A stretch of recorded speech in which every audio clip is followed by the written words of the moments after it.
Bona tarda. Dos cosetas només.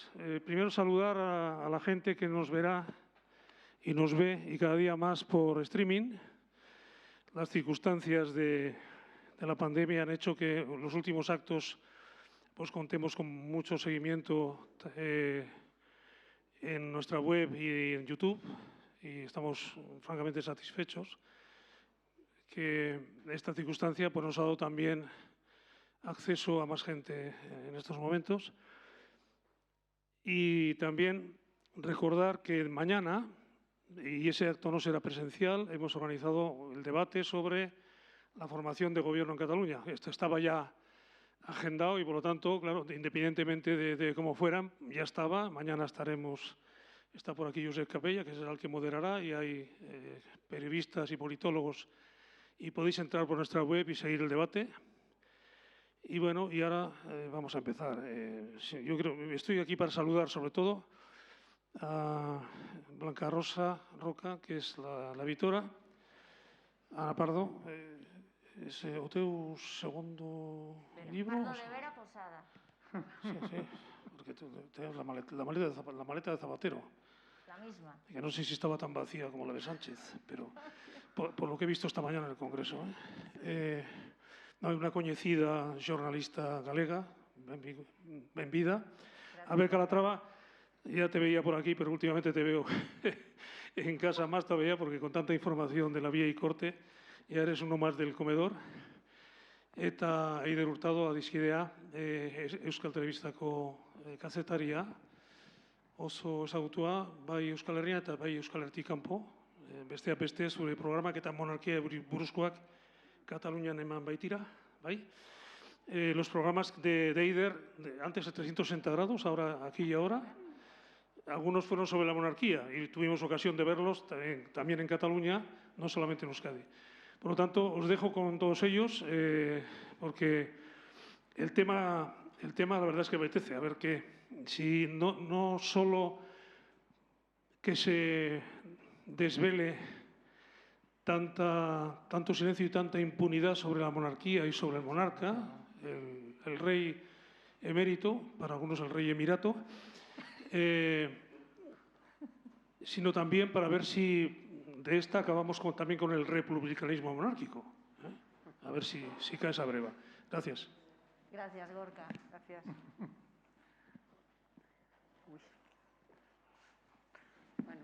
Bueno, buenas tardes y gracias por estar aquí.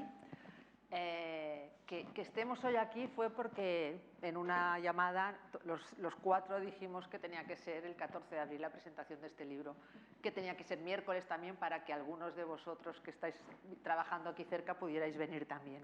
O sea que no ha sido por casualidad, sino que fue buscado. Y alguien me decía hace un momento que si sacáramos una parada de libros fuera venderíamos mucho porque está la manifestación aquí al lado por los republicanos. Yo estoy muy contenta de haber publicado este libro. El mérito no es mío, el mérito es primero del editor catalán, de Joan Carles Girbas de Ara Llibres, que se le ocurrió la idea y buscó a estos tres grandes periodistas para que lo hicieran. Y el mérito es de ellos porque se han organizado muy bien, han trabajado a marchas forzadas muy rápido, porque yo pensaba, ayer Eider me dijo los tiempos, digo, yo pensaba que habías estado trabajando mucho más tiempo del que habéis hecho, o sea que de verdad que el mérito es vuestro, porque el trabajo que han hecho es poner toda la información bien organizada por temas, que ahora lo hablaremos, y todo el mundo, yo he estado siempre vinculada a medios de comunicación y sabíamos muchas cosas. Yo trabajé muchos años en Interview, etcétera, aunque no soy periodista, y sabíamos cosas, pero esto lo organiza todo y lo pone todo en orden. Entonces te enteras y te das cuenta de las barbaridades que hizo el emérito, ¿no? Y que se siguen haciendo, por supuesto. O sea que voy a empezar a hacer como preguntas por los temas que cada uno ha trabajado, aunque luego todos están coordinados. La parte primera la ha escrito Albert, que es la huida. Incluso, sabéis, en el capítulo ponéis cosas que yo ni sabía. O sea que no se sabían, por lo menos, de lo que yo había leído, ¿no? O sea, en todos los capítulos hay cosas que dices, anda, ¿esto también? Pues sí. Bueno, sobre todo, primero que es un libro que nos ha costado mucho hacerlo, porque te demuestra también a qué nivel está de tabú el tema aún. porque es como una dualidad, que es cierto que claramente ahora mismo la figura del rey Juan Carlos está en desgracia y que los mismos monárquicos o la misma Casa Real está jugando a un juego que es echarle mierda al rey Juan Carlos, porque piensan que así sale reforzada la figura de Felipe VI. Pero a la vez que se entra en este juego, es verdad que gente que son coetáneos del rey Juan Carlos, políticos, magistrados, medios de comunicación, aún no quieren hablar públicamente. Nos ha costado mucho encontrar a gente que hablase públicamente. Y en el caso concreto, para reconstruir la huida, pues tienes que intentar hablar con fuentes de interior, con miembros del gobierno, pero es que incluso cuando tocas a miembros del Ejecutivo, todos te reconocen que prácticamente lo sabía Pedro Sánchez y poco más, que es una cuestión que ha manejado de manera personal Pedro Sánchez. De aquí podemos entrar luego más adelante, que se ha hablado mucho cuál es el papel del presidente del gobierno, pero es que en Zarzuela están contentos con Pedro Sánchez. Y por mucho que públicamente ha habido alguna discrepancia, Pedro Sánchez está protegiendo a la corona y la va a proteger en el futuro. Haya discrepancias con los socios de gobierno, con Unidas Podemos, y todo lo que se pueda significar, pero la va a mantener porque sabe que es mantener el statu quo del régimen del 78. Y sobre todo en esta cuestión de la salida, de la huida, es curioso hasta qué punto, y bueno, revelamos sobre todo los detalles de cómo está la relación de padre e hijo. Es que no se hablan, es que hay un distanciamiento total y llega al extremo que a través de intermediarios intentan convencer al padre que se tiene que ir de España, no lo consiguen a través de intermediarios y viven en el mismo edificio. Es lo curioso, ¿no? Entonces, al final tienen que convocar una reunión el padre y el hijo. Pero es que ni Felipe VI se lo dice directamente a su padre. Se lo dice una tercera persona, vamos, que le sienta a cuerno quemado a Juan Carlos, que es una humillación total. Y sí que él al final acaba poniendo una condición que es: vosotros me echáis, pues yo elijo el destino, que es Abu Dhabi. Claro, inicialmente cuando Moncloa le dicen este destino, es que se ponen espantados, ¿no? Pero luego sí que en Moncloa dicen: oye, pues a lo mejor no está tan mal, porque así nos evitamos las fotos indiscretas. Porque la otra opción que se había barajado era México, también se había hablado de República Dominicana, de Portugal. Y claro, imaginaos en República Dominicana, el rey Juan Carlos. Bueno, pues esto ha sido una foto diaria, creo que hicimos un día con un mojito, pero es verdad. Mojito tras mojito, baile de mujeres, y eso sí que es lo que no se puede permitir Zarzuela ni Moncloa, y por eso se optó por esta opción. Pero sí que, y con esto acabo, que a mí las cosas que me ha sorprendido es, joder, lo complicado que es hablar de este tema aún. Es que hablas de cualquier otra historia y además un secretismo, es que yo un día incluso una persona me dice: ¿me estás grabando? Fue una cuestión violenta de: no, yo no te estoy grabando, sí, me estás grabando.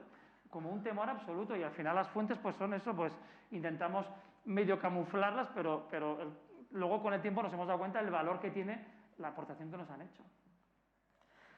La armadura empieza muy pronto, ¿no? Solo cuando ya empieza, pero en el 23F se nota esa armadura. Tú has escrito la parte del 23F y la verdad es que hay bastantes cosas que muchos de nosotros creo que desconocíamos. Algunos intuíamos, por supuesto, pero y se ha escrito muchísimo, se han hecho libros y documentales y todo, pero sí, llevamos muchos años de versión oficial, y la versión oficial, bueno, pues tiene unas grietas bastante evidentes desde la pura lógica. Si se analizan las reuniones y las conversaciones y las amistades y los vínculos que hubo los meses anteriores al intento de golpe de Estado, hay muchas claves, y es lo que hemos hecho, recopilar a través de esa ingente bibliografía que tiene ya el 23F publicada, recopilar los detalles bueno, pues que hacen ver que Juan Carlos, sí, la noche de las 18 horas larguísimas del Congreso sí que salió y tuvo ese momento de protagonismo, pero es que su protagonismo es más relevante aún en los meses anteriores, e incluso en el mes anterior, cuando se reúne y tiene conversaciones directas con dos de los militares condenados posteriormente por el golpe, como son Armada y Milans.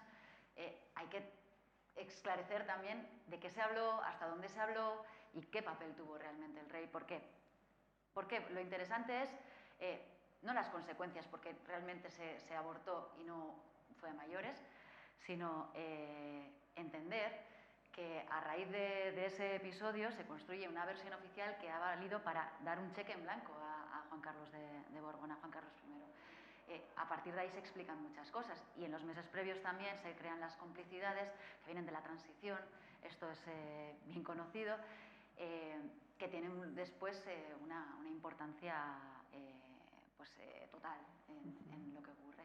Y esa versión oficial es lo que no se ha podido cuestionar durante mucho tiempo, pero que hay que esclarecer también y hay que desclasificar los documentos que aún quedan por desclasificar y hay que arrojar luz también sobre ese episodio porque ha conseguido mantener una situación, como digo, un cheque en blanco, porque a partir de ese momento Juan Carlos pasa de ser el rey designado por Franco a ser el rey que salva la democracia y con eso ya está todo hecho y con eso ya está todo permitido y eso no puede ser. Por tanto, hay que esclarecer también cuál fue su papel y cuál es la responsabilidad colectiva de todas aquellas personas que participaron en la conspiración previa al 23F y que después mantuvieron el silencio alrededor de sus actos, que es lo que realmente Claro, se fue. sí, claro, es que, y aprovecho que hay diputados en la sala, te estás dando de una ley de secretos oficiales que es franquista, es que es del año 68. Se está intentando reformar, pero es que no tiene ningún sentido, ya no solo por el 23F, también tocamos el tema del GAL, el papel del GAL, del rey en el GAL, que estaba más que informado sobre lo que estaba pasando. Sobre esto seguramente hay documentos oficiales, sobre el 23F, ¿cómo que no se desclasifican? Y la poca información que tenemos prácticamente son por documentos de Alemania, de Estados Unidos, de otros países. Por tanto, cuando se habla de la voluntad de dar transparencia a la monarquía y a la Casa Real, se tenía que empezar por lo básico, por las cuentas que luego hablaremos más adelante, imagino, y también por el tema de 23F y de secretos oficiales. El 23F, yo cuando leía el manuscrito, cuando hay una frase que dice, es que está claro, cuando dice, no esperábamos tiros o disparos, no sé qué dice. Entonces, la civil armada, pero no, que van de adorno, como quien lleva un collar. Exacto, es que... Eider, también hablas tú de la pobreza a la riqueza, ¿no? Que llega a acumular el anterior rey. Cómo pasa a ser un rey pobre. Un rey pobre, sí. Porque es lo que él siempre ha repetido, porque Juan Carlos ha repetido desde el inicio que pasó muchas penurias, que le racionaban hasta las Coca-Colas y que lo pasó realmente mal, y esto marcó de alguna forma sus conductas posteriores. Pasa de ser un rey, un príncipe en aquel momento, pues al que le tienen que pagar los trajes los amigos, porque no tiene ni para eso, que al que ya se hace la primera colecta de empresarios para que puedan casarse Juan Carlos y Sofía y hacer un viaje de novios, y luego ya vemos también que, bueno, parece que también es una práctica que se ha venido repitiendo, lo de las colectas de empresarios, amigos y de pagar bodas y demás, regularizaciones. Declarar las donaciones. Y en ese momento empieza, y es interesante ver los inicios, cómo esa práctica de amigos que apoyan en todo momento al rey para que pueda llevar una vida de rey, porque hay muchísimas personas que consideran que el rey no puede ir de cualquier manera, no tiene que tener un estatus y un modo de vida, y eso hay que costearlo, y están dispuestos a costearlo. Y eso es algo que se ha repetido. Incluso es interesante también ver cómo el propio Juan Carlos pide dinero a sus amigos millonarios, a sus amigos persas. Es alguna práctica que incluso se da con las primeras comisiones, que son comisiones legales. El franquismo Franco le permite cobrar por los barriles de petróleo que se puedan importar a España en un momento de grave crisis. Ahí se establece, yo creo que es interesante por eso, se establece una forma de actuar que él asume que es la que tiene que ser, y a partir de entonces se le permite que siga siendo. Es difícil hablar sobre la fortuna, porque es cierto que se han dado muy pocas aproximaciones, se ha tratado de cuantificar contadas ocasiones, porque no hay documentos, es realmente complicado. O hay transparencia o no sabremos realmente cuánto dinero ha podido hacer Juan Carlos de Borbón, pero sí son interesantes las primeras aproximaciones en el año 2000, 2002, la revista Eurobusiness, ya desaparecida, sí que publica algunas cifras que después se utilizan de referencia por la revista Forbes también un año después, que se utiliza de referencia también para la aproximación que publica el New York Times unos cuantos años después, y son las únicas cifras que se han arrojado y que demuestran la dificultad para saber realmente hasta dónde llega. Ni siquiera con el presupuesto oficial se puede saber realmente de todos los ministerios cuánto dinero llega a costear a la Casa Real. La falta de transparencia marca el capítulo de la fortuna, sin duda. Y si hoy vamos sabiendo algunas de las presuntas acciones que el emérito cometió, es precisamente porque la justicia en Suiza ha seguido el rastro del dinero. Y el rastro del dinero es realmente lo que nos podría llevar a esclarecer cómo ha vivido y qué se le ha permitido. Y gracias sobre todo al fiscal que hay en Suiza, Mendoza, ¿no? Porque si no, todo eso sería... No, es que sin él... no sabríamos... Es que sin él...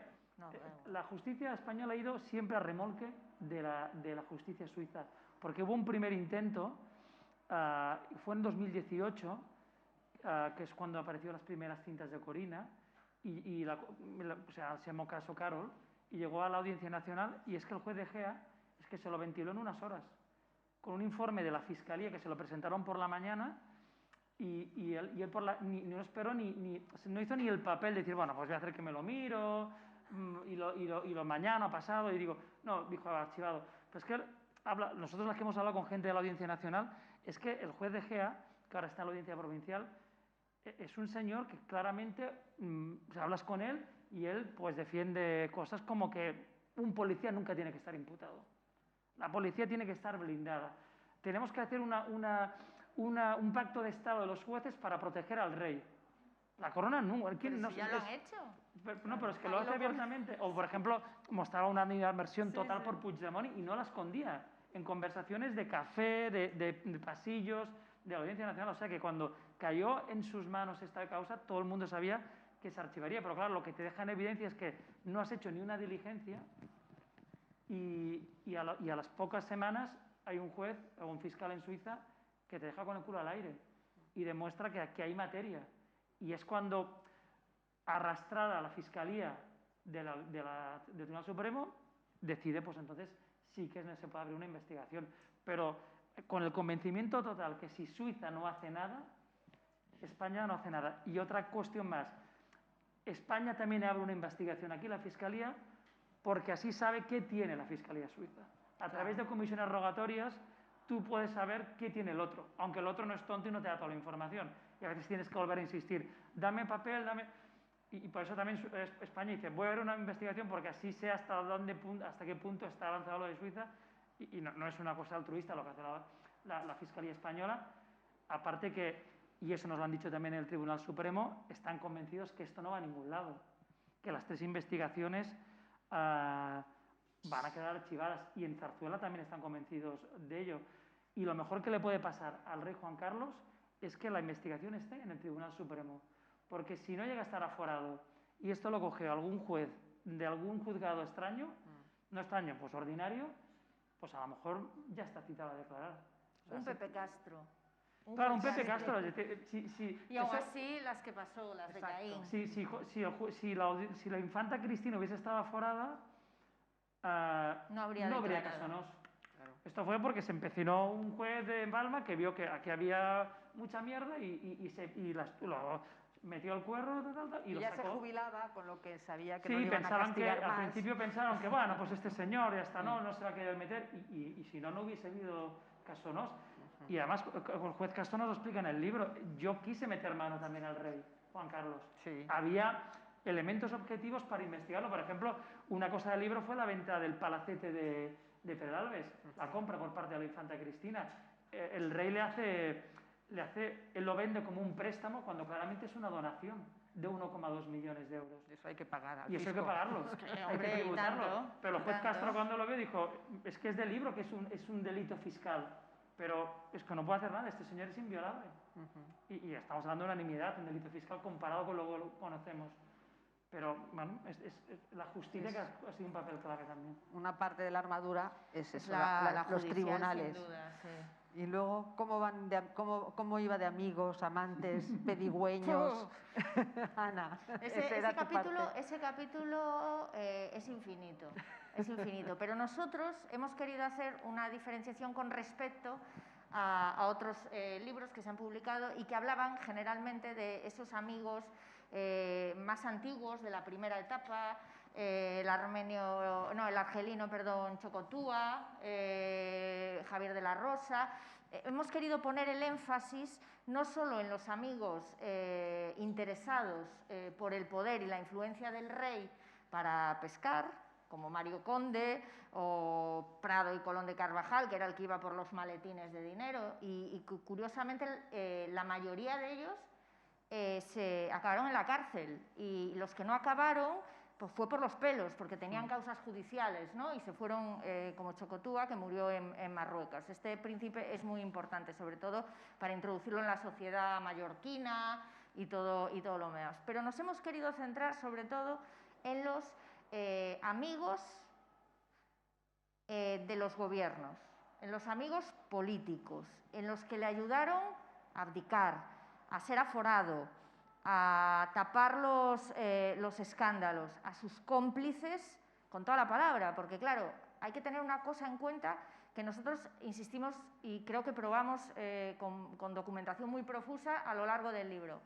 El culpable es el rey Juan Carlos, pero la responsabilidad es colectiva.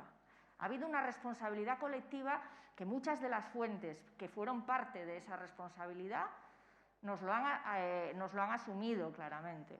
De la misma forma que te admiten, como nos dijo un expresidente del gobierno, que no habrá una república si no hay una revolución social. Que nos despidamos los que, por ejemplo yo, quieren una república, que esto no va así, que está todo perfectamente, que es imposible hablar atado y bien atado, y que es imposible abrir el melón en la Constitución, porque nos metieron la monarquía por la puerta de atrás, sin un referéndum previo, como admitió Suárez en un off the record, porque perdía la monarquía, y a través de la ley de reforma política.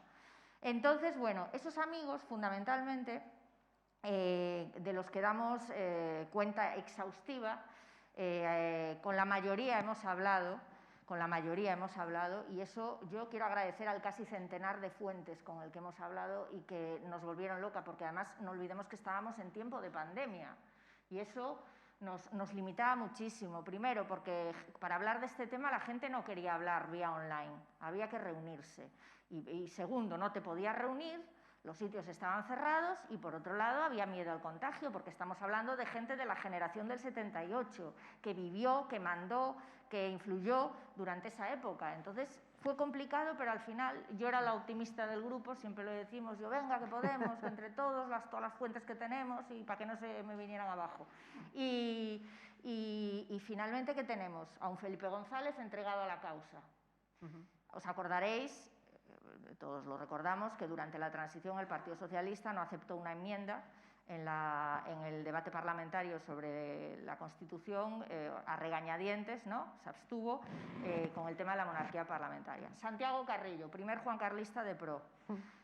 Lo de Santiago Carrillo, claro, es que dices, es que quería la legalización del Partido Comunista, es que Juan Carlos I se fue a ver a Ceausescu porque quería hablar con Santiago Carrillo antes de legalizar el Partido Comunista, porque quería que se legalizara. Fue muy hábil, él se ganó a sus adversarios naturales, o sea, al Partido Socialista y al Partido Comunista, y se convirtieron en sus amigos.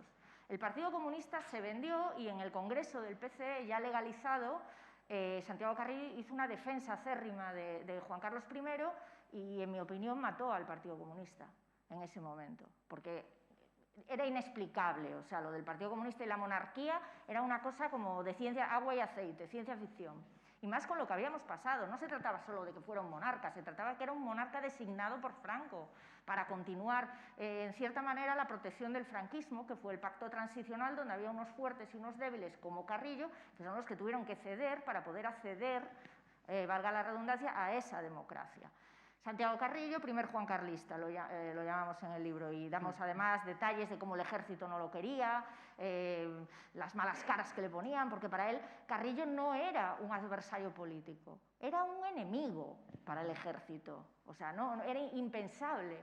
Entonces, Felipe González, eso a regañadientes, luego se convirtió en su mejor amigo. En la etapa de la abdicación del rey, el primero que le dice: ¿qué te parece si abdico? Es a Felipe González, es el primero que se lo dice.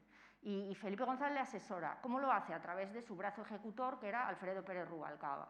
Alfredo Pérez Rubalcaba fue el que trabajó y además pospuso su marcha del Partido Socialista para dejar atada y bien atada el aforamiento del rey durante la abdicación. Ni siquiera se molestaron en desarrollar una ley de la corona que pide a gritos en la Constitución ser desarrollada. No se molestaron ni en eso. Hicieron el aforamiento, eran 1,5 folios y ahí pasó la abdicación.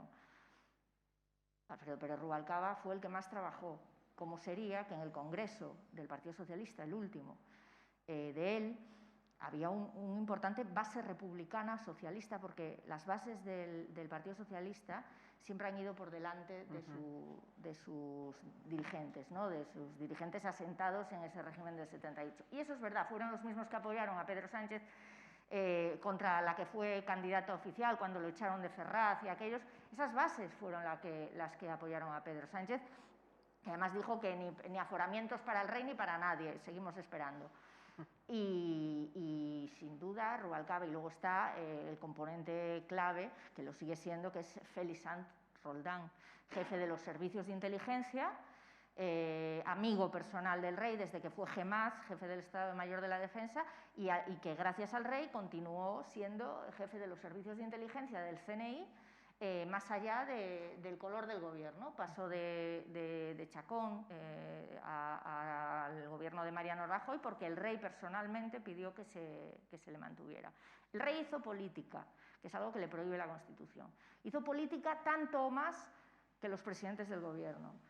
Hizo política, no solo su imagen frívola, campechana, es con la que nos tenemos que quedar, que también, mujeriego, machista, todo eso también. Pero, sobre todo, el rey hizo política y la hizo con cuestiones por las que pagaron algunos, y además lo digo porque está Rafa Vera aquí, hijo, y él estaba implicado y fue instigador de los grupos del GAL, antiterroristas, del terrorismo de Estado, y eso está así, pero es lo que hay. Por eso nos queda esa pata coja en el libro que espero que algún día podamos retomar, que es la desclasificación de los papeles que yo creo que lo vamos a conocer antes por la CIA que por el gobierno español. Es verdad que queda esa pata coja, pero también es todo esto que contamos como errores que se han cometido para crear una armadura, porque es verdad que ahora mucha gente se lleva las manos a la cabeza, pero es que estamos cometiendo prácticamente los mismos errores con la figura de Felipe VI. Estamos hablando de la misma protección mediática, estamos hablando de la misma protección jurídica y estamos hablando que Felipe VI hace política y sigue teniendo injerencias políticas. Y nadie le está diciendo que no. O sea, ya no hablo del discurso del 3 de octubre con una intervención que lo que además nos llega ahora es que él en su día cree o que la tiene que hacer, porque está muy enfadado con Mariano Rajoy, porque ve que Mariano Rajoy está de brazos cruzados y mira para otro lado, está cabreado y dice, pues salgo yo. Él quiere salir antes del día 3, pero Rajoy le pide que no porque si no parece que le está desacreditando. Si me sales me dejas con el culo al aire a mí, y dices, este tío no sabe hacer nada. Y al final el día 3 sale. Zarzuela cree que ese discurso es necesario, pero es que ahora con la perspectiva del tiempo reconocen que creó más animadversión, que se equivocaron. Totalmente. Pero no van a decirlo. Pero es que siguen haciendo política y Felipe VI sigue enviando mensajes al gobierno diciéndole cosas que le gustan y que no le gustan. Y hablo de cosas que no son cuestiones superficiales sobre voy a este acto, dejo de ir a este acto, no. Tomás está diciendo en el Consejo de Ministros, no me gusta. Has aprobado esto, no me gusta. Y además, con un riesgo que tiene y que lo ven en Zarzuela y lo ven los miembros del gobierno español, que es que se está escorando hacia la derecha. Y ha caído los cantos de sirena. Bueno, yo creo que estuvo siempre ahí desde que nació. A la ultraderecha, ¿quieres bueno, decir? pues, Es el símbolo. te puedes escuchar a la derecha todo lo que tú quieras. Y al final, pues, una de las virtudes que tuvo el padre, y eso es verdad, es que fue hábil. Vio que si quería, a la derecha la tenía ganada, pues voy a ser simpático con la izquierda. Pero es que Felipe VI no hace ningún gesto hacia la izquierda. Pero nadie le para tampoco. Por eso nadie le para. Esto no le corresponde, ¿no? Claro, Diciendo, es que ya, claro. bueno, le pararon y acordaos que le dijeron que no podía ir a lo de sí, Barcelona, sí. que era la entrega de despachos con Carlos sí, Lesmes, que también sí. es de ultraizquierda, Sí. y que la que se lió fue Chica, pero es que sí. estaba en su derecho. Porque estaban pendientes. Y además es que aceptó ¿Por la qué? invitación sin consultar al gobierno, que es el Pero protocolo previo. Cuando iba a salir claro. la sentencia de Torra. Exacto. Y por eso le dijeron, no vayas porque va a salir la sentencia de Torra. Y él dice, pues yo voy. Entonces al final dices, por eso el gobierno, hay gente en el gobierno que dices que le está salvando la cara constantemente Pedro Sánchez al rey y parece que no se lo agradece. Aunque después sí que en privado, desde Zarzuela, lo que envían es que sí, que está muy agradecido y que saben de los esfuerzos que está haciendo el gobierno y más un gobierno de coalición con la presidencia de Unidos Podemos.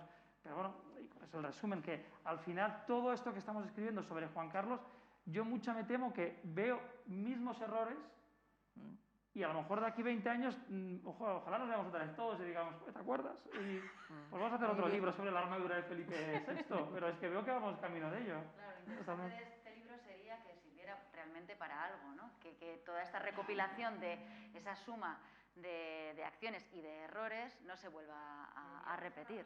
A la Zarzuela, ¿os parece? Bueno, Seguro que ya lo han leído, no tengo duda. Lo deben Es que tener no ya. tengo ninguna duda, además ahí lo miran todo, desde la prensa rosa hasta esto. Que Bueno, no, entonces no es habrá- prensa rosa, aunque tiene las miserias humanas del propio monarca que se entrecruzan con intereses de Estado, geoestrategia incluso, la avaricia de las comisiones, y ya no digo presuntas, porque son indicios reales, ¿no? Y pruebas judiciales.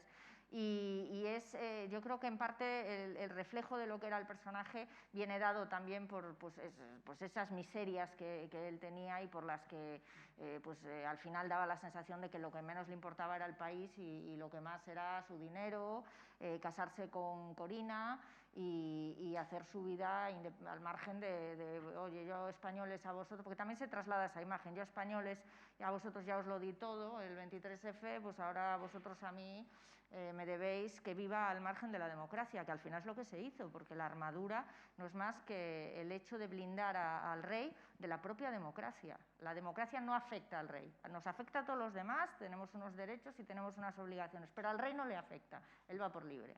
Porque tú lo dices muchas veces, que el rey no es normal. ¿Cuál es la frase? Cuando hablabas con todo el mundo, tú estabas como alucinado y te decía la frase, es que tienes que ponerte en la piel. Tienes que mirarlo desde la perspectiva de un rey. Y yo, me cuesta, porque es un ser humano con los mismos derechos derechos y obligaciones que yo, entiendo. No, es un rey. Viven en otra dimensión, es diferente. El hecho de haberlo mandado fuera, es antidiluviano y nos parece un señor de 80 y tantos años, ahí abandonado de la mano de Dios. Es un rey. ¿Cuántos reyes, padres, hijos han muerto, asesinados los unos por los otros, hermanos, demás? Pues desde ese punto de vista tienes que mirarlo. Y ellos se ven así, o sea, el gesto de altanería de la infanta Cristina declarando ante el juez Castro, como diciendo, ¿qué hago yo aquí? O sea, traslucía por todos los poros. Esa es la idea. Ellos están en otra y no entienden. Además, de verdad que cuando estalló el caso Nos, Juan Carlos decía a su gente en Casa Real, decía, pues que yo no lo entiendo, pero es que no es para tanto. Este hombre Iñaki Urdangarín había hecho lo que había visto hacer en su casa. Claro. Exactamente lo mismo, con Corina por el medio y todo el follón. Entonces, claro, nosotros para intentar profundizar en esos comportamientos de Juan Carlos I y entender algunas cosas, intentamos hacer ese ejercicio de abstracción, de convertirnos en rey y reinas, ¿verdad? Pero es difícil, ¿eh? No hemos nacido para esto. Y por último, y luego damos paso a las preguntas, los medios, ¿no? los directores, Uy. propietarios de los medios, que también hicieron una coraza importante para que no saliera todo lo que estaba pasando. Sin esa armadura mediática no se entendería el resto, porque ha sido fundamental ese pacto de silencio, tácito o no, que se dio precisamente en la transición y que se mantuvo sin ninguna grieta al menos 15-20 años, hasta que empiezan a publicarse las primeras informaciones que apuntan a que, bueno, de repente el rey no está en el Congreso para poder firmar lo que tenía que firmar y dónde está con su amante en Suiza, y ahí salta el escándalo. Pero sí es cierto Marta que Gallá era, ¿no? Sí, era Marta Gallá, Gallá. estaba interna Es que hay tantas. en un centro. Pero eran los tiempos de Marta Gallá, y ahí se descubrió, y ahí de repente es la primera vez que se informa sobre algo que era de su vida privada y que todo el mundo conocía, porque esto es algo que se repite, y quienes reconocen que lo sabían dicen es que era su vida privada. Ya, era su vida privada, pero con el argumento de la vida privada ha hecho y ha deshecho lo que ha querido. Es muy interesante ver la responsabilidad que se asume años después por parte de los, y decías bien, de los directores y propietarios de medios, porque también es cierto que los periodistas, aunque hubieran querido, tú no puedes investigar algo si no te lo van a publicar. ¿Para qué te vas a meter en eso? Además, algo sobre lo que nadie investiga. Es muy complicado. O sea, hay una parte de comprensión también de eso, pero Sí, claro... que lo entiendes. Y la imposibilidad la de investigar, pues autocensura. porque no hay documentos o porque es muy difícil, y es enfrentarte a todos sin tener el aval de los responsables de tu medio. Eso es muy complicado, eso lo sabemos bien. Si no tienes el apoyo de los de arriba es imposible que hagas nada. O sea, al final no... Una persona no te lo van a publicar, pues, Exacto. pues ¿para qué vas a hacer el trabajo? Dedícate qué a vas a otra hacer el cosa. trabajo? Y Sí, luego sí. los inicios, el que intentó ir un poco más allá, que no fue, es que te jugabas también un delito de injurias. Sí, sí. Por ejemplo, en el libro encontramos al primer condenado por injurias en el 81, que es que el artículo es de la risa, porque es que dices que a esta persona le haya caído un año de cárcel. Era una especie de sátira sobre una visita del rey a Euskadi en el 81, Xavier Erauskin, y es que le cae un año por injurias. Que es que además él luego, cuando hablamos con él, nos contaba, yo es que a mis alumnos de periodismo les decía, podéis escribir de todo menos del rey, porque yo me he chupado un año en Nanclares. O sea, es que a partir de aquí... Y sí que hablamos de los 80. ¿Pero que un nos piden- artículo? O un artículo que se llama, así lo podéis, algunos se llama Pasillo y Espantada, que está en Google, lo podéis encontrar, y claro, yo me lo miro, me lo remiro y digo, es que a ver si aquí hay algo secreto que no se ve, pero vamos, que te caiga un año por injurias a la corona y en medios, pero es que luego Congreso, ¿quién puede investigar al Congreso? Es que ahora nos parece hasta casi normal que ahora que veo a Iñárritu que presente preguntas, pues que los primeros, y no hace tanto, a principios del 2000, hablamos con diputados que presentaban alguna pregunta en el registro y venía alguien del PSOE o del PP y le decía, oye tío, por aquí no vayas que te vas a ganar una querella por injurias.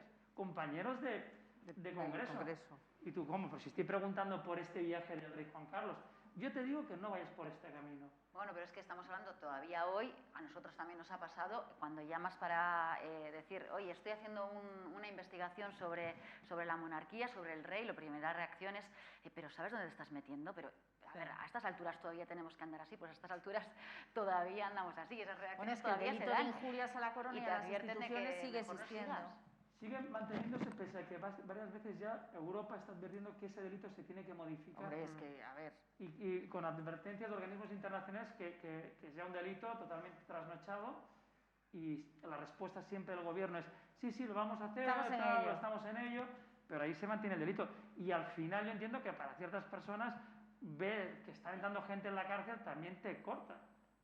Es una forma de decir, bueno, ¿qué autocensurar. hago yo con esto? Es un aviso, totalmente. Totalmente. No sé si alguno Eso, ¿queréis? preguntar. Mira, ahí Bruno. Vale. Sí, yo, bueno, con lo que habéis hablado del tema económico, supongo que a lo mejor lo habéis sacado, pero a mí un alto cargo de los gobiernos de Felipe González me decía el tema de las comisiones, ¿no? Que Los maletines. lo justificaban porque era una ayuda a la exportación de los productos españoles, ¿no? Ya, pero me llegaron a contar que un negocio con la empresa Pegaso, de venta de material militar a un país árabe, no se llegó a finalizar porque no estaba de acuerdo el rey con la comisión que le ofrecían, ¿no? O sea, que era así de la cosa, y eso me lo dijo un alto cargo. Pero yo quería preguntaros otra cosa que era, es un poco por provocaros, ¿no? ¿Cuánto pagaréis como periodistas por entrevistar a la reina Sofía a cara descubierta? Pero es que no habla español casi. Claro, que además te lo dicen, es que ni se ha preocupado de aprender español. Esto te lo dice gente que la ha aplaudido en el Congreso durante media hora, creo, ¿no? Mientras, esta es una anécdota del libro, pero la voy a contar, mientras Ibarra decía, estamos aplaudiendo los cuernos de la reina Sofía.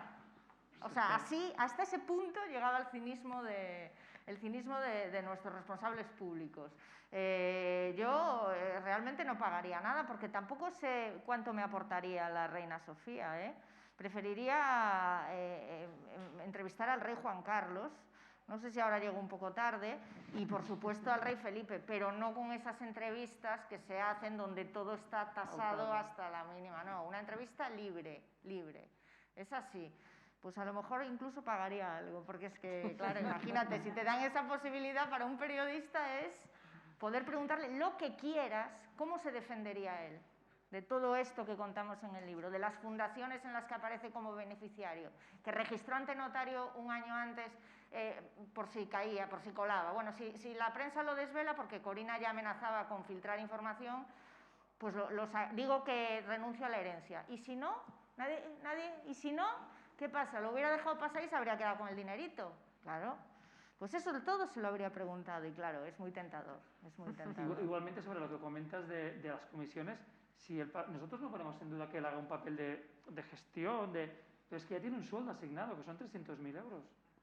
Es decir, eso es como si decimos, bueno, ahora la ministra Reyes Maroto de Industria, por cada gestión que hace, porque se quede una empresa en España, pues se lleva X.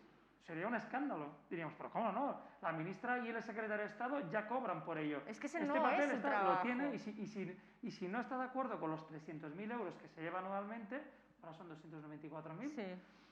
Pues mira, pues que lo deje. Es que es muy fácil. Es que además le dan, o sea, quiero decir, él no es porque sea Juan Carlos la persona, Borbón, campechano, mujeriego, etcétera, etcétera, es porque es el rey jefe de Estado. Te llama el rey jefe de Estado, no es lo mismo que te llame un Juan Carlos de la vida. Entonces, eso es lo que él tiene que asumir, pero no separan ese papel. La persona es el rey y lo es por sangre, por lo tanto es una cuestión de nacimiento y es una cosa que a mí me resulta de ciencia ficción, pero es así, es así. Los monárquicos defienden eso realmente. Sí, amigo. Has nombrado al príncipe Chocotúa. Sí. Sí, él Choco. es la base, o sea, el principio de todo. Sí. De cuando él entra con la monarquía y se entra en Mallorca como en sus primeras vacaciones, ahí es donde conoce perfectamente don Juan Carlos. Yo no he leído el libro y no sé lo que cuenta, igual pero hago lo un tienes spoiler ahí, aquí. que lo he visto y me parece bien. Que te has hecho con el libro y me parece bien. El tema es, de repente aprende Juan Carlos cómo se hacen los negocios. No se hacen en Madrid, se hacen en los yates.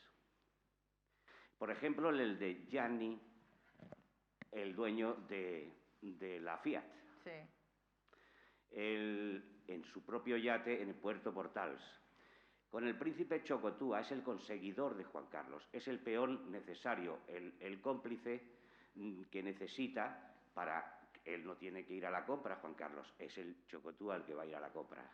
Sí, hombre, ¿Entiendes? Juan Carlos nunca iba, o Manolo Prado, Él sí. es rey y el príncipe es príncipe y él se va a hacer la compra, que es eso que aprende pidiéndole a Mario Conde aquí en Madrid, pero los verdaderos y grandes negocios han salido en Puerto Portals y en el Club de Mar. Sí. Yo, la etapa mallorquina es muy interesante. La etapa mallorquina creo que es la... Y tú la conoces muy bien. La conozco bien, porque sí. estaba allí. Y me dijo un señor que se llamaba Don Juan de Borbón y Borbón, sí. al cual yo... Al que le dieron una patada en el culo, todo se ha dicho. El padre, para poner a Juan Carlos. El padre de Juan Carlos. Sí. cada mañana intentaba, su hijo, Juan Carlos, cada mañana se acercaba al Club de Mar para decirle, papá, llegaba, pero no bajaba del 4x4 que llevaba. Se paraba en la puerta del bar del Club de Mar, quien haya estado allí conocerá que se puede entrar con el coche hasta la misma puerta. Papá, ¿vienes a desayunar a Maribén? No, así, con esa voz que tenía de bien roca. No, así. Bien, hasta que llegó un día en que don Juan dijo, este tío se va a cargar la monarquía. Pues... Coño, casi, ¿eh? Qué pena. Casi. Estamos... Esa frase no es un invento. Tengo una persona que está viva todavía, la otra murió, que es Sabino Fernández Campos. Sí. Porque se lo comenté a él y le digo, la cosa aquí entre padre e hijo no veas cómo está. Yo era muy joven, ¿eh? Te aseguro que tenía 24, 25 años. Pero el tema está que me dijo Sabino, tú escucha y apunta. Pero Toma como nota, intentes luego me lo cuentas entender a mí. algo, te vuelves como ellos dos. Así de claro. Sí, Tú sí. sígueme lo que te digo. Apúntalo todo. Y me lo dices a mí, claro. ¿Sabes? Claro, pero es que la Casi cuestión... acierta, ya está. No, casi, pero es que la cuestión es que la monarquía habría caído si no tuviera el sostén que tiene, porque de la monarquía es el puntal en torno al cual está configurado un régimen con muchos privilegios para mucha gente y que si cae la monarquía, pues se viene abajo todo un sistema. Entonces hay que sostenerlo y el principal aliado de la monarquía es el Partido Socialista, porque en cuanto el Partido Socialista diga vamos, que esto no aguantamos la presión de las bases, se acabó. Pero siempre que llega al gobierno se reblandece la historia. Es así. Un tema importante. Sí, sí que lo Sobre es. todo Sí. los negocios de Italia que compraron demasiado aquí. No, los negocios son, o sea, es que nunca se podrá saber todo lo que hubo. Es imposible. Se privatizaron, eran públicas y se privatizaron. Todo tiene que ver y sale de aquí, de la isla. Os lo digo yo. Sí, lo sé. El escuchador. Lo sé. Eso está escrito por ahí, se lo estoy contando porque lo he leído por ahí. De todas formas, fijaos que los cálculos son que tiene una fortuna de 2.000 millones de euros. Eso no es verdad. Son los cálculos que nos den las cifras, y es muy fácil, y que nos den las cifras. Eso es ser un pobre. De verdad. No, es que además hace dos... Pero con la asignación no llega ni a 10 millones La familia Fanjul, de euros. ¿en cuánto se estima su fortuna? Que son los íntimos amigos y con los que vive la mayor parte del año en las Bermudas. Juan Carlos habló, antes de irse ahora a esta aventura que tiene con los árabes. ¿Cuánto dinero tiene la familia Fanjul gracias a la cantidad de pases toreros que les han hecho a lo largo del mundo el señor Juan Carlos? No es que abriera Juan Carlos atrajera el negocio, no. Es al revés. ¿Me comprendes? Sí. No puedo seguir. Es que no me acuerdo del libro. Que además son 2.000 millones en el año 2002, la estimación. O sea, quiero decir que es que ha pasado todavía. Pasa fíjate, mucho más. Y después ha venido toda la época de Corina, que evidentemente, pues... Claro. pues todo cambia. Mucho más. No sé si alguien quiere más alguna pregunta. Sí, eso. No sé cuánto llevamos. ¿Alguien que lo aprecie sinceramente? Sí, hay mucha gente que además... Sinceramente digo. Sí, porque, bueno, hay mucha gente que además te dice, yo soy muy amigo Su de hija él. Elena. Sí, no es su hija. Sí. No, pero lo de Elena es igual, es mutuo además, es su ojito derecho. Perdió totalmente, me decía un expresidente que perdió totalmente el norte, o sea, ya se desbocó cuando Elena se separó de Jaime de Marichalar. Ahí vio, o sea, dijo, esta Elena mía que se queda sola con estos dos niños, y él se volvió loco. No, me da una pena que yo no... No, pero sí que alguno te dice, algún amigo, yo no voy a salir a criticarlo públicamente, ni en privado ni públicamente, porque te da a entender que todos los que le rodeaban sabían lo que había y por tanto que también es muy rastrero ahora salir a criticar cuando podías intuir qué es lo que había, pero que lo aceptabas también, porque en pos de esta estabilidad que daba el rey Juan Carlos, pues asumían ese papel. Pero sí que tiene una... Se habla mucho de la corte de Galicia, de amigos de Sanxenxo, que que son sus amigos, aunque él yo creo que también se ha dado cuenta de que a veces estaba muy solo y ahora sí que ha comprobado con la situación actual, estando donde está, que amigos de verdad ya cada vez le quedaban muy pocos. No, También porque han dado... un rey no tiene amigos. Sí, esa es de otra verdad. frase, sí. Que un rey no tiene amigos, de verdad. Un rey tiene mucha gente alrededor que tiene un interés y que en ese caso además era bidireccional, porque el uno bebía del otro. A mí sí me daba un poquito de pena, a estos días atrás. Sinceramente, como he vivido con ellos bastantes años, con toda la familia, sí me daba pena una cosa, un detalle, y sí sentí pena. Un hombre, sea quien sea, no se merece morir solo, sin el apoyo de un hijo o de una hija. Allí están en Emiratos Árabes, las niñas van y vienen, pero al que ha hecho rey, ese niño, no se habla con el padre hoy. No quiere saber nada del padre. No, porque además hay cuestiones del trato a la madre. Pero eso O sea, hay cuestiones personales eso es, por el medio. Eso es. Y a mí me daba eso de decir, joder, por muy malo que haya sido, que menos que te acerques un poquito y le vayas a ver, hijo, de hijo a padre. Pero son reyes. Porque Sí. eso le dije yo a don Juan también. Eso se me ocurrió a mí en el bar. Pero es que es un rey que ha cometido ilegalidades. La posición del hijo, por ejemplo, ahora tiene un debate que están negociando con Moncloa, que es, él va a volver si no se muere antes. Y más o menos el cálculo es cuando se cierran las investigaciones. Él vuelve, pero ya Moncloa ha dicho, pero en Zarzuela no puede ser, porque es que este edificio lo pagamos nosotros. Bueno, lo pagamos nosotros, lo paga el Estado a través de patrimonio del Estado. O sea, nosotros sí. Bueno, sí. O sea, digo nosotros el gobierno, ¿no? Mejor que no vuelva. ¿Dónde ponemos esto? Y tampoco puede haber una relación directa de padre-hijo porque es que, claro, tú no puedes ser cómplice tampoco de una persona que... Es que en Zarzuela dicen claramente que ha cometido delitos el rey Juan Carlos. Por supuesto. Entonces, ¿dónde lo sitúas? Están hablando a ver si con la hija, Con Elena. con Elena, pueden buscar algo. Pero él está convencido que él quiere volver a Zarzuela. Él quiere estar donde ha vivido en los últimos años y quiere ir allí. Entonces, ese será el siguiente pulso y por eso estamos ahora en una negociación de nuevo secreta, porque es que aquí todo es secreto, es decir, la abdicación fue secreta. No vaya a ser que hubiese alguna especie de riesgo de que se abriese un debate sobre el modelo de Estado. La salida fue secreta hasta el punto que unos 15 días no sabía dónde estaba y que ahí sí que Pedro Sánchez estaba negro, que está llamando a Zarzuela, oye, por favor, es que decid ya dónde está, porque estoy quedando fatal y os estoy yo cubriendo. Y ahora vemos que se va a generar otra nueva armadura, en este caso de Felipe VI, también secreta porque se habló de la ley de la corona, pero no se ha concretado.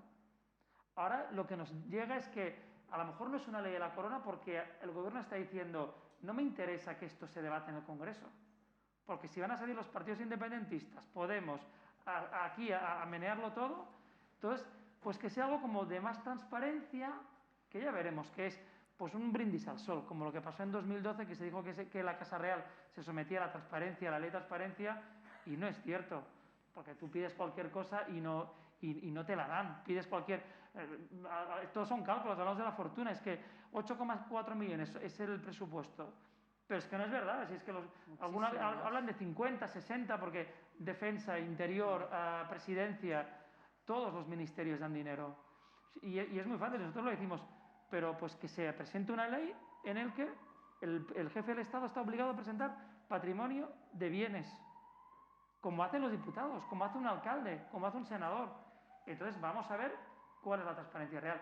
Y si realmente Felipe VI no lo hace, siempre existirá una sombra de duda. Porque no vaya a ser que diga, tengo esto, y de aquí a unos años se demuestre que tiene algo diferente. Entonces, si se demuestra que Felipe VI está mentido... padre. Como no se haga pronto un referéndum, va a salir... Sí, ya me gustaría a mí. Bueno, nosotros contamos, lo que nos llega es que por ejemplo, la reina Leticia está obsesionada que reine la hija. Sí, y el PSOE, puede ser fuentes la consultadas del modernidad. Partido Socialista dicen, creemos que la reina nos va a ayudar para convencer a su marido de que hay que cambiar las cosas para que realmente la valoración de la monarquía, que es bajísima, como vimos, Virginia, en la encuesta de la plataforma de medios independientes que hicimos, hay un sentimiento republicano que crece y que por eso el CIS no pregunta por la monarquía, porque está por los suelos, y suprimió esa pregunta desde que Felipe VI suspendió y dijeron no se vuelve a publicar nunca más la valoración. Entonces, claro, ella quiere que reine Leonor, obviamente es su obsesión, y trabajará, intentará convencer a su marido de lo que sea para que Leonor llegue a reinar en España. Que espero que no, pero... ¿Vosotros creéis que Leonor va a llegar a reinar? Yo no, Yo pero sí, soy la optimista del tampoco. grupo. Yo creo que va a ser la jugada de darle como el giro moderno, una reina. Es que incluso si no se ha hecho ni el... Eso fue con Zapatero, se empezó a hablar de la modificación de la Constitución para eliminar la preeminencia del hombre sobre la mujer. Es que... No, ya no, bueno, y han tenido la suerte de tener dos crías. Es bueno, que la como suerte... gesto. Es que es encima esto, que una constitución donde todavía está la preeminencia. Pero es que cada vez que por lo visto los condenaban, que cada vez que le planteaban alguna reforma al rey, de cualquier cosa, decía, no menemos este tema, no abramos aquí la caja de Pandora, porque esto va a ser no sé qué, vais a empezar con esto y luego van a empezar con el modelo de Estado. Cualquier propuesta chocaba siempre como, bueno, no, es que tenemos que entender que es que, y Zarzuela lo reconoce, ellos siempre van muy por detrás de lo que reclama la sociedad y asumen. Claro, yo hubiera acabado el libro, si queréis, este acto que nadie me manda a hacer de moderadora, con aquello de todas las historias de la historia, la más triste es la de España, porque acaba mal, ¿no? Acaba mal. En el libro acaba con el blindaje de Felipe VI. De hecho, el epílogo es cómo se está empezando ya a trabajar en esa... Claro. Lo que pasa es que es verdad que el contexto es diferente y lo tiene muchísimo más complicado que su padre. Muchísimo más, porque de momento es un rey de parte. No es un rey de todas, y lo demostró el 3 de octubre, ¿no? Sí. Y además es el símbolo de la ultraderecha, de ese neofascismo que tenemos ahora en las instituciones, y eso lo machaca, lo machaca. ¿Tenéis información de que Felipe VI...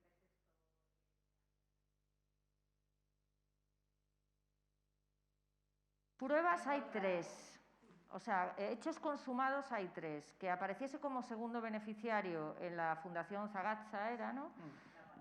Sí, la panameña. Luego aparecía como cuarto beneficiario en Lucum y él no se enteraba de nada, claro. Que eso es la que... Luego el viaje de la luna de miel, que le pagó 250.000 euros, bueno, más o menos la mitad el rey y la otra mitad el empresario Cuní, sin declararlo.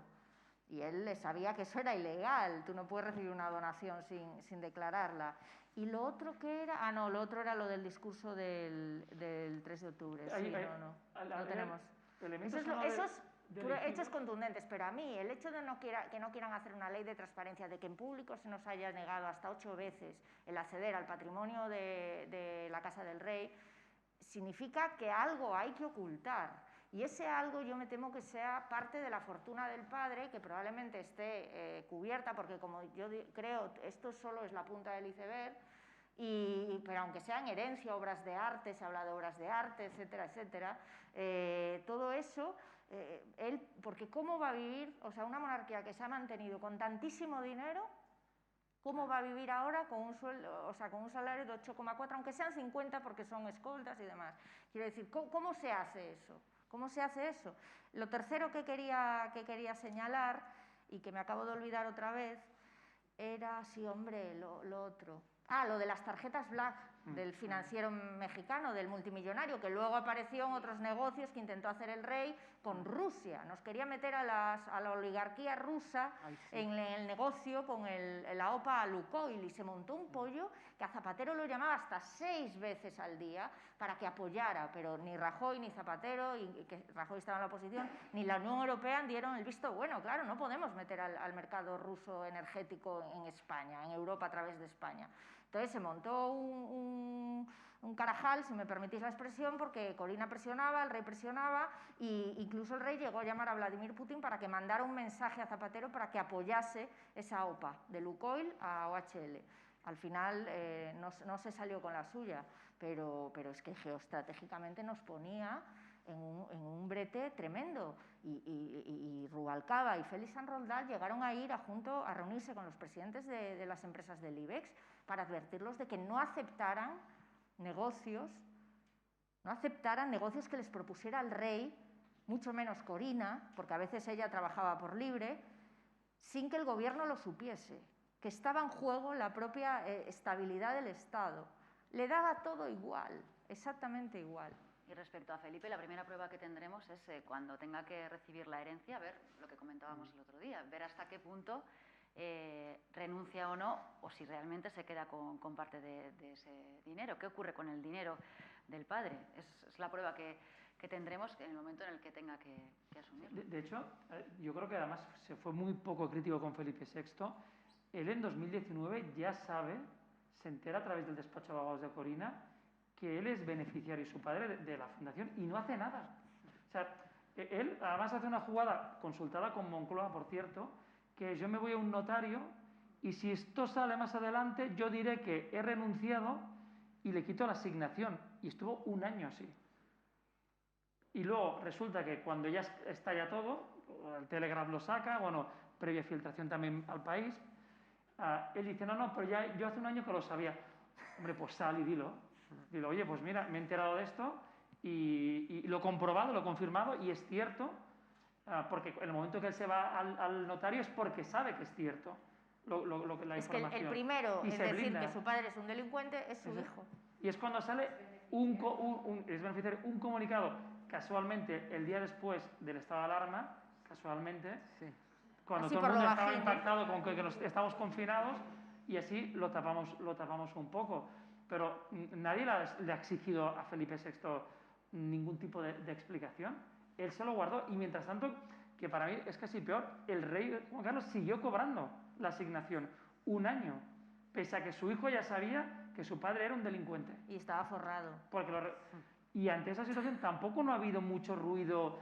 Yo entiendo que todo el mundo estaba con Juan Carlos, pero también a Felipe VI nadie le ha pedido muchas explicaciones. Pero es que no hay siquiera No, vías, como no hay muchas, canales ninguna, para pedir vías efectivas.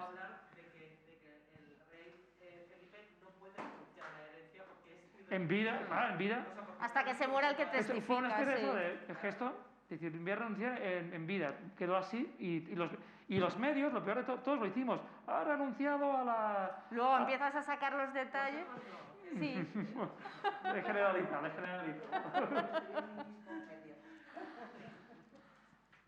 Pues yo creo que ya por ahora sí. Sí, yo creo que podemos dar poco más.